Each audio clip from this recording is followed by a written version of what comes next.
Her Royal Highness Toyota, Queen of Mediocrity, jockey of the deformed cup-winning stallion we call the FCAI, has found time in its busy schedule to announce not just one, but two even more expensive new Landcruiser 300s. If it weren't for lockdown, I'd be having a party in my pants.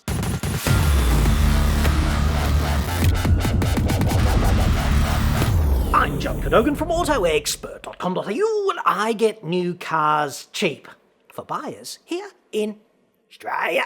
Website for that, obviously. Or you can just click the card that's up there now, dude. Now today is just, 150 more sleeps, and then the endless PR prick teasing will be over. 300 series Landcruiser will actually lob. I can't wait to slap 150 grand down on the counter. Yes. The core of the model range will of course be familiar to cashed up blue singlet bogan fanboys everywhere, because frankly, they don't want to scare the kiddies with this. Hose out GX Poverty Pack, just $89,990. That's before on-road costs. This is a vehicle oxymoronically subject to the luxury car tax, which was of course imposed to protect the local car industry. And yet here it is, all these years later, still raking in the shekels. Yes! Go ScoMo! Well done again. Best PM ever. Right when we need the best one too. Lucky us. Just saying. Of course, I'm just auditioning for Sky After Dark. Brief aside on ScoMo, okay? You have to read this story. You have to read it. I cannot think of another time a prime ministerial tantrum has cost a taxpayer, that's like you and me, $1.1 million. And of course, his conduct on this one does seem to fly in the face of those anti-bullying workplace policies and practices, seemingly, especially the ones designed to protect women. Disgraceful conduct. Consistency, the key with ScoMo. Just saying. Well done, dude. Landcruiser GXL now, $101,790 before on-road costs. All the prices here are going to be before on-road costs, okay? Unless I say otherwise. Still quite poverty, GXL, but north of $100,000. Toyota certainly can see a sucker coming over the horizon. I don't know how they do that. Landcruiser VX, $113,990. Shitsvillian micropesos. VX is really just there in the range so that the sales guy can shame you into stepping up to the Sahara like a real man, so the missus doesn't form the view that you're some kind of cheap bastard. Sahara, of course, $131,190 plus on-road costs. You know the actual Sahara, the desert, like the big sandy one in North Africa. It stretches all the way across 12 countries, like huge, as DT would have said. It's a wonder to me why some lefty do-gooder hasn't gone after Toyota for cultural appropriation or royalties for North Africa, like, just saying. So, as I see this, Toyota is gouging already an extra 10 grand out of you-ish at the poverty end of the range for the 300GX. That's like roughly 12% more than it was for the 200GX. COVIDflation, dude. And it's $7,000 more for the Sahara 300 versus 200. That's only 6% more, but still. But fear not, my Dingo Piss Creek visiting friend. If you are there sitting one day in the showroom fretting about how you can spend even more money, Toyota has got you covered. 2 new flagships for Landcruiser 300 series. When I saw that press release yesterday, I am not ashamed to admit there was a little actual leakage. That might be age-related. GR Sport delivers rugged, dynamic off-road character and ability. Hell yeah! I want that. and so do you. Sahara ZX elevates Landcruiser's SUV luxury to a new level. Jesus, now I'm torn. I want both of those things. Only $137,790 for the GR and only $1,000 more than that for the softcock, or whatever they call it, the ZX. The GX and then the ZX, the alpha and omega of big, environmentally indefensible shitboxes, right there. Our new GR Sport is the absolute expression of the Landcruiser DNA. Enough with the friggin' DNA. I know it's a metaphor, but it's scientifically appropriative, it's an insult to biology, and God has got to be getting so pissed about this. Humans bestowing his DNA upon machines. Dude, that's up there with waxing on a set of wings and flying up to the friggin' sun. Just saying, best be careful. Machines do not have DNA friggin' A. They just don't. Imagine the impact here on the kiddies and their scientific literacy into the future.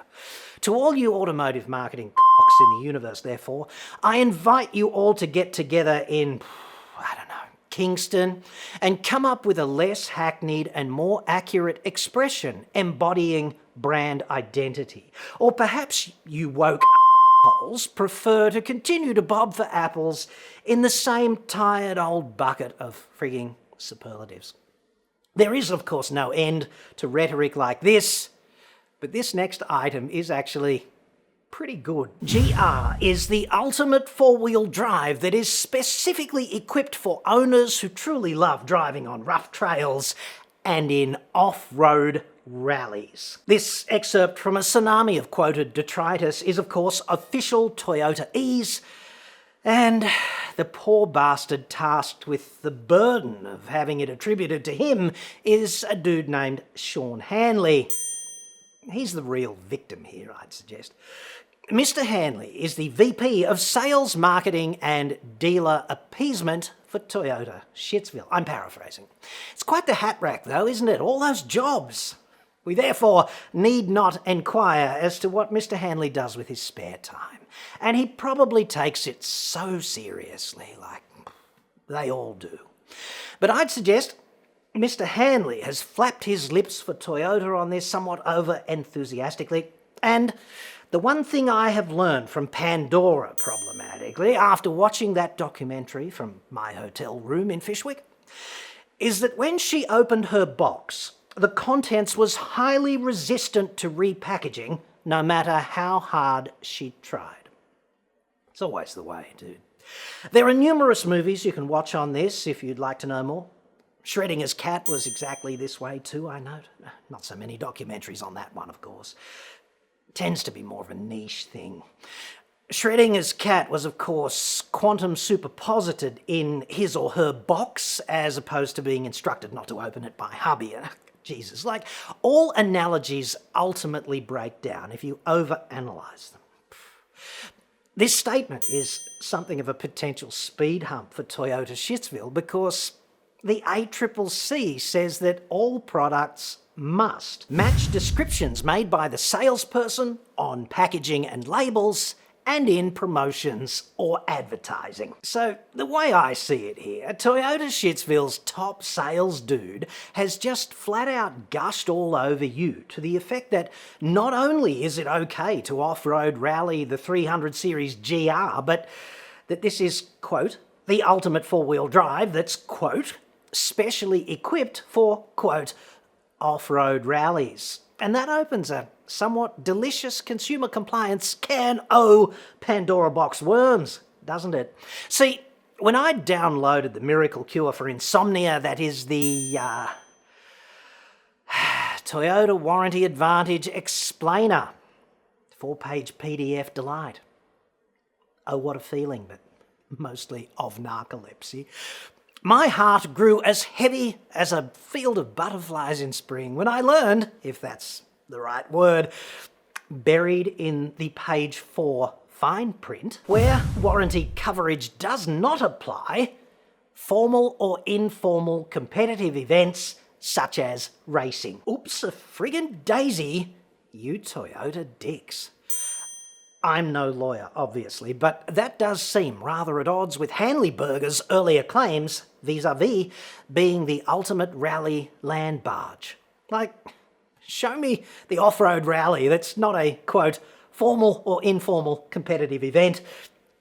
Is it really that hard to keep the muzzle away from one's feet all the time at SEAL Team Toyota? Perhaps this is just another example of, as renowned social philosophers and rock legends Nickelback would say, them getting a little dirty when you're digging for gold. Yes. Plans for the self-voiding warranty machine are, of course, available to you on Toyota's website, along with step-by-step instructions for baking a double-barreled warranty and consumer law nightmare cake with no safety for your lovely wife. Moving on. The unique design of the Sahara ZX builds upon the functional beauty of the core models. This month, only a free Toyota vomit bag with every warranty voiding plan and cake download. Hashtag not sponsored. I have actually seen functional beauty, you know, like Tiffany was like that, like so functional and yet so beautiful.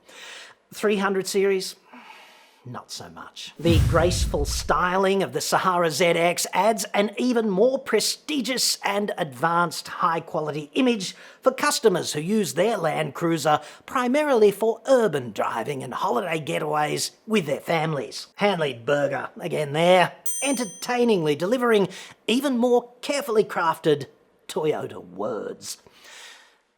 But dude, on Toyota World, they're guests, not customers. You guys don't use the C word anymore. You had a meeting about this. Do try to keep up. Could you at least attempt to stay on message with this one?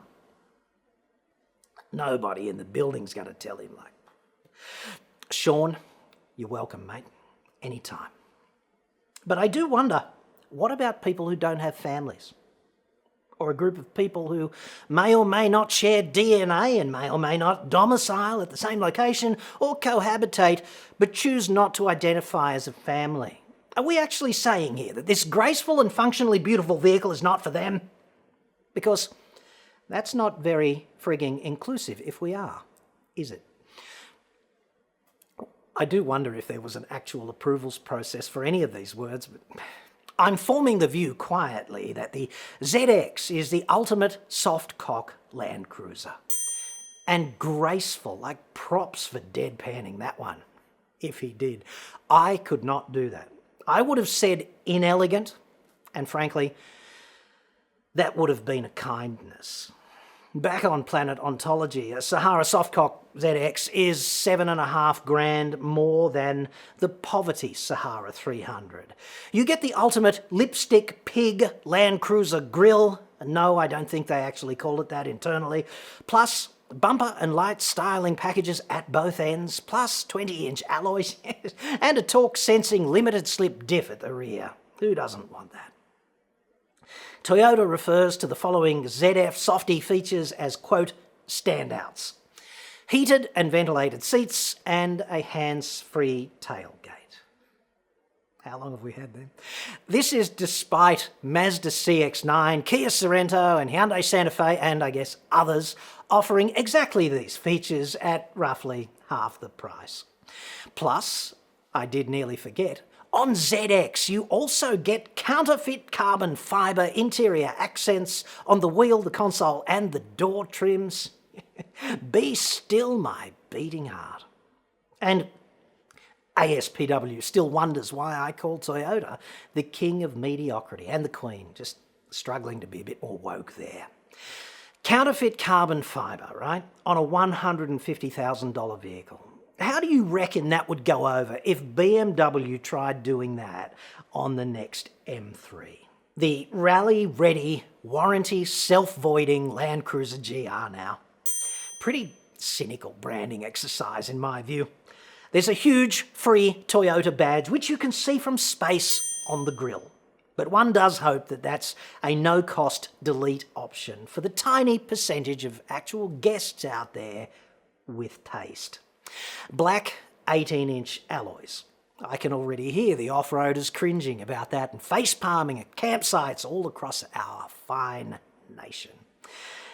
There's around 30 GR badges on this vehicle. I couldn't be asked counting them, but they're on the front, the rear, the doors, the steering wheel, the headrest, the stop-start button, and of course, the multimedia boot-up screen. So, no chance whatsoever of forgetting, no matter how short your attention span.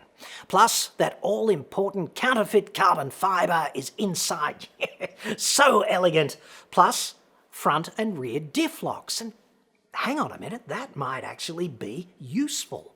And electronically controlled front and rear sway bar disengagement. This results in two seemingly contradictory achievements: optimum road holding and wheel articulation in off-road environments, combined with a smaller roll angle that delivers a higher level of on-road ride comfort and handling stability. That's as may be, but seriously, who's going to pay $150,000 or $160,000 on the road, like whatever it ends up being with the government charges and the dealer delivery fee and the tasteless accessories that you agree to with the Ming Mole? And who's going to do all that and then trash their vehicle across busted-ass scrub and bull dust and Dodge road trains, through crocodile-infested Kimberley rivers and over endless sand dunes, past countless casualties comprising coat of arms roadkill, and then decouple their mighty 3.5-ton chitois on the bank of the Golden Billabong, somewhere between Maralinga and the tidal confluence of Dingo Piss Creek, which is just where the Ruby Princess is moored, incidentally. And then, after doing all that, go off on some death-cheating trail, perhaps on one of those rallies that the vehicle is so damn suited to voiding its warranty by doing. Oi, Trev, Muzz! Grab your thongs, mate. Oh, get me a slab, let's rally. Betcha I break something first. Don't tease me, dudes. I so want one.